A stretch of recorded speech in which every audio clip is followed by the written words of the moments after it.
Yeah.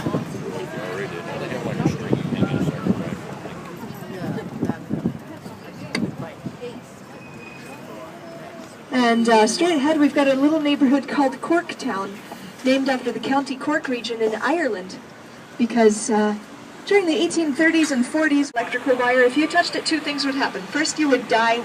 Second, you would be charged by the city with a criminal offense and sued. So you don't want either of those to happen. So let's all keep our hands down.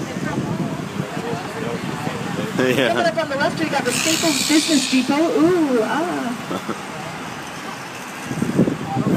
Staples was actually the original site before it was a Staples.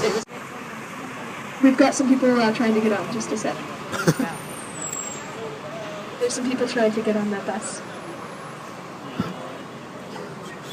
Oh, really? We're supposed to pick them up at the office as best to grab these 6 people. These two main streets on either side of the mall.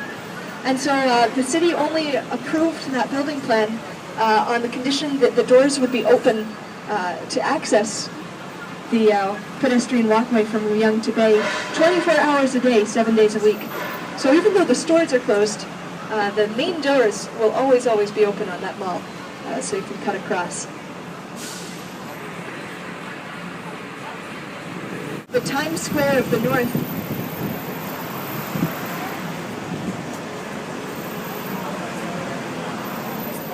As you can see, it's covered in advertising all the way around, big billboards. Many of those billboards are among the most expensive in Canada. The billboard at the very top, the circular one that we're just starting to get a glimpse of now, with Sacha Baron Cohen's enormous dictator face on it, is actually the most expensive ad. It goes for a little over $30,000 a month to get an ad up there. That's more than a lot of people make in a year, so it's quite expensive.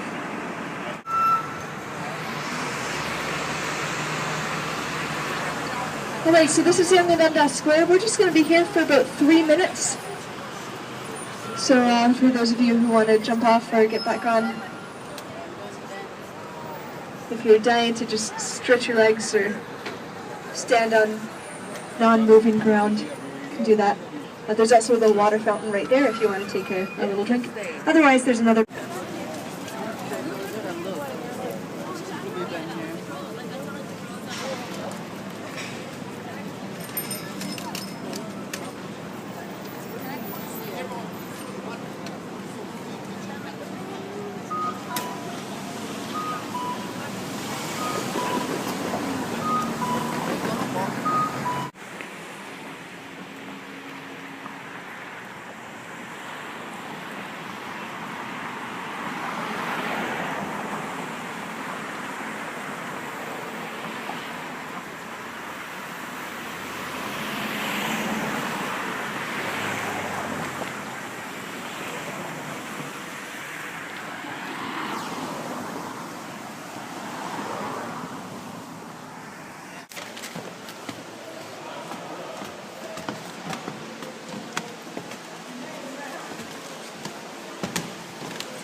Let's see, this is the window room.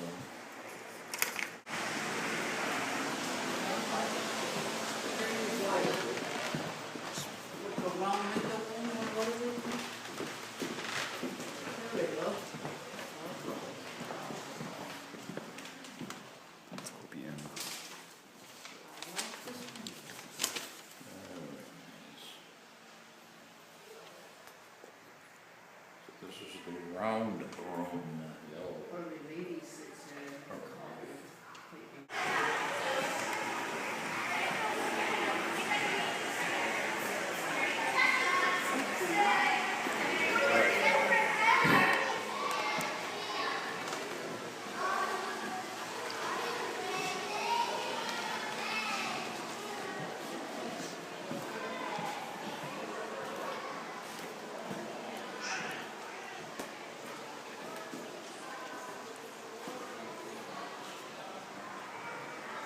There we go. Hardly ever have baseball fans. Our Toronto Blue Jays baseball team plays here, and our Toronto Argonauts American football team plays here.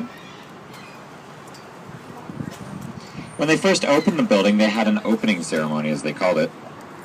The opening ceremony was supposed to have the first time that the roof would open, because we have the largest retractable roof in Canada. At the push of a button, the head of government for the province of Ontario. We just have 2 seats up here. Excellent.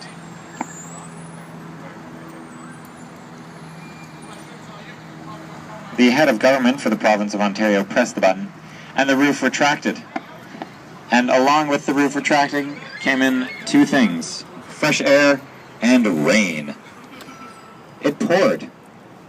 But the problem is that you can't close the roof until the roof is fully open, and it takes about 20 minutes for the roof to open and 20 minutes for the roof to close. So for 20 minutes, the 60,000 fans sat and got rained on.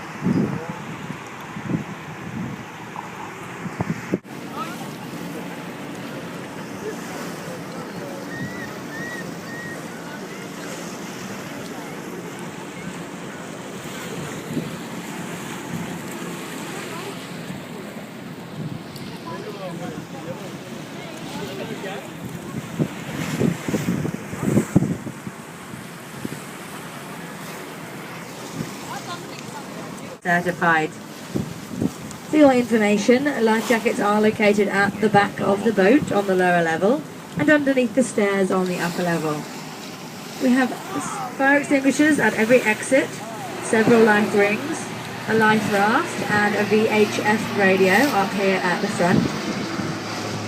This radio keeps us in constant communication with all of the other boats in the harbour, as well as with the building behind us to our right with the green roof and the grey bricks. This is the Toronto Police Marine Unit, and they can have a fleet of boats anywhere in the harbour in just a matter of minutes. So you are perfectly safe with us today aboard the Harbour Star.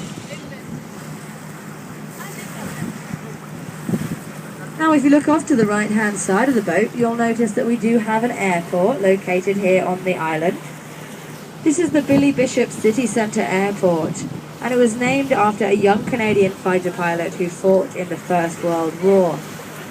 During the Second World War, this area was used to train young Norwegian pilots. And the area on the mainland nearest to this island is still today known as Little Norway. So you'd be recommended to take across a picnic basket and spend the whole day over there. Now this area of the island we're approaching on the right is known as Hanlan's Point. It was named after the Hanlan family, who owned and operated their own hotel here in the 1800s. The most famous member of the Hanlan family was Nels of the islands. The water here at the best of times is only about 10 feet deep, so boats do have to be very careful navigating this area in order not to run aground. But as you can see, we do get many boats through here. And if you look on the left hand side, this area is home to the IYC, or the Island Yacht Club. Oh yeah.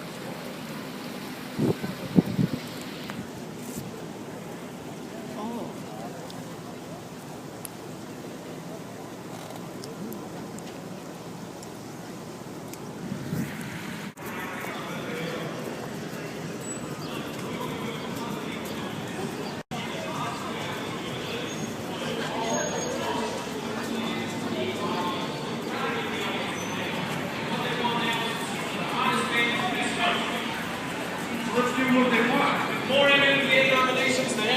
this year, put your hands together for Mariana's Trench.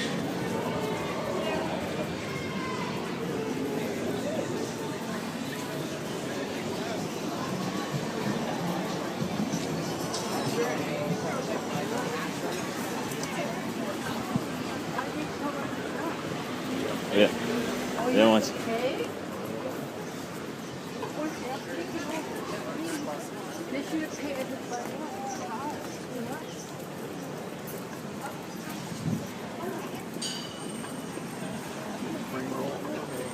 Hey.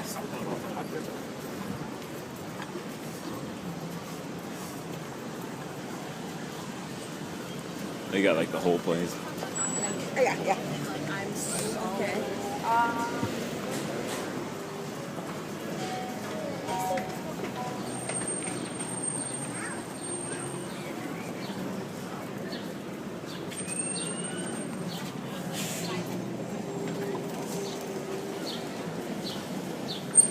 I'm going this way.